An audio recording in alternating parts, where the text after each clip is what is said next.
Thank you for joining Wars of the Rosies as we continue with Lesson 31, Become as Little Children, of International Esoteric and Illuminated Bible Lessons by R. Swinburne Clymer. International Esoteric Bible Lessons prepared for the Sunday Schools of the Church of Divine Illumination, Matthew 15th chapter, 1st to 10th verses. Golden text, except ye be converted and become as little children, ye shall not enter the kingdom of heaven. These words of Jesus were made in answer to the question of the disciples as to whom is the greatest in the kingdom of heaven. They thought then, as now, that the soul world was the kingdom of heaven. The kingdom of heaven is on the earth in a very, very few souls, and in a very few souls in the soul world. For the soul world is but a continuation of this life here, but in a spiritual state. The kingdom of heaven is a purified state of the soul. Verse 2, Jesus called a child unto him, and sat him in the midst of them, and said, Whosoever therefore shall humble himself as this little child, the same is the greatest in the kingdom of heaven. The child is pure, innocent, and trusting, and the worldly lusts and desires are unknown to it. It is small in a material way, and does not seek material gains and material desires. And whosoever shall become as the child is the greatest in the kingdom of heaven, because his soul is purified of greed and lust and gains. Verse 5, And whosoever shall receive one such little child in my name receiveth me. This means those who shall purify the soul receives within the soul the purity and truth, and purified desires and trust of the child receives Christ, for Christ is pure, holy, and sacred.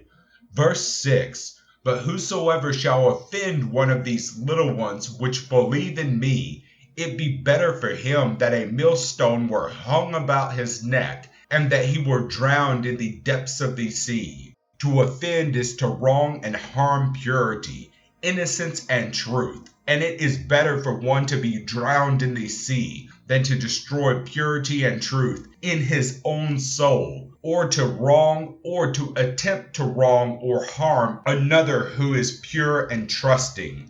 Be careful that you bring harm to none, and your soul is not harmed by its own deeds. Verse 7, Woe unto the world because of offense, for it must needs to be that offences come. But woe to that man by whom the offense cometh.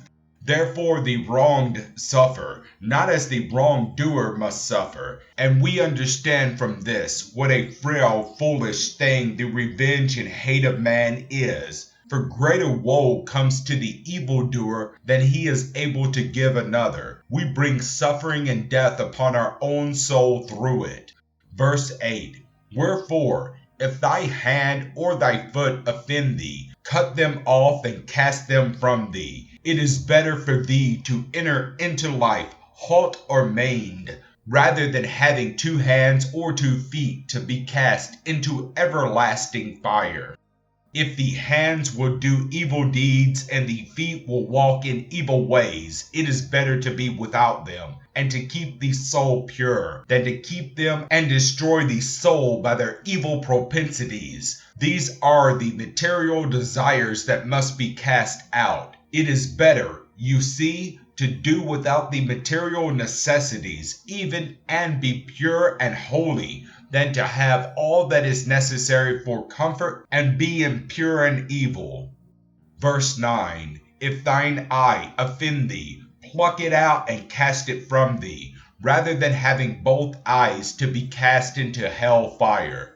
If the eye sees sensual and the gross, and loves to look upon the gross and the vile, cast the lustful eye out. It is better to see but little good than to see a lot of evil. The lustful eye harms and destroys, while the purified eye brings life.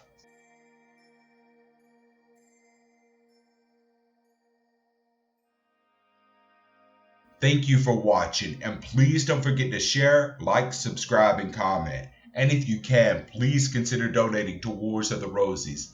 Links to PayPal and Patreon are in the description. Thank you so very much.